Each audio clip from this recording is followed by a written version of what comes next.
Hi friends, good evening. ஒரு எக்ஸலண்ட்டான ஒரு article படிச்சுட்டு இருந்தேன்.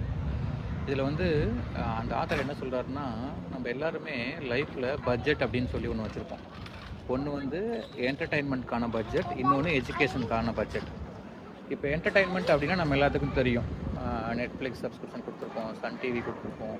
அந்த மாதிரி மூவிக்காக ஒரு பட்ஜெட் எடுத்து வச்சுருப்போம், அதுக்காக ஒரு டைம் பார்த்து வச்சுருப்போம். இந்த மாதிரி என்டர்டெயின்மெண்ட்க்கு நம்ம டைம் எடுத்து வைக்கிறோம், பணம் எடுத்து வைக்கிறோம், அதை போய் பார்த்து என்ஜாய் பண்ணுறோம், லைஃப் மூவ் ஆகுது.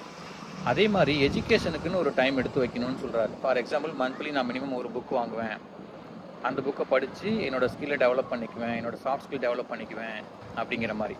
ஆனால் மோஸ்ட் ஆஃப் த டைம் யோசித்து பார்த்தா என்ன நடக்குதாமா, மக்கள் வந்து என்டர்டெயின்மெண்ட்டுக்காக பட்ஜெட், டைம் எல்லாம் ஒதுக்குறாங்க. ஆனால் எஜுகேஷனுக்காக நிறைய பேர் ஒதுக்குறதே இல்லை. நீங்கள் கம்பேர் பண்ணி பார்த்தீங்க அப்படின்னா, லைஃப்பில் ஜெயிச்ச எல்லாருக்குமே வந்து எஜுகேஷனுக்கான டைம் இன்வெஸ்ட்மெண்ட் அதிகமாக இருந்திருக்கும். என்டர்டெயின்மெண்ட்டுக்கான டைம் அண்டு பட்ஜெட் வந்து ரொம்ப கம்மியாக இருந்தது. இப்போ யோசிச்சு பாருங்கள், எது வந்து நம்மளோட க்ரோத்தை ஸ்டாப் பண்ணி வைக்கிது. நான் எதுக்கு ஃபோக்கஸ் பண்ணுறேன்? என்னோடய என்டர்டெயின்மெண்ட்டுக்கு அதிகமாக ஃபோக்கஸ் பண்ணுறேன்னா, பட்ஜெட் ஒதுக்குறேன்னா, ஆர் என்னோடய எஜுகேஷனுக்கான்னு சொல்லி யோசிச்சு பார்த்தீங்க அப்படின்னா, நம்மளாலேயே நம்மளோட அந்த அந்த பட்ஜெட் டைமிங்கை வந்து சேஞ்ச் பண்ணிக்க முடியும். தேங்க்யூ.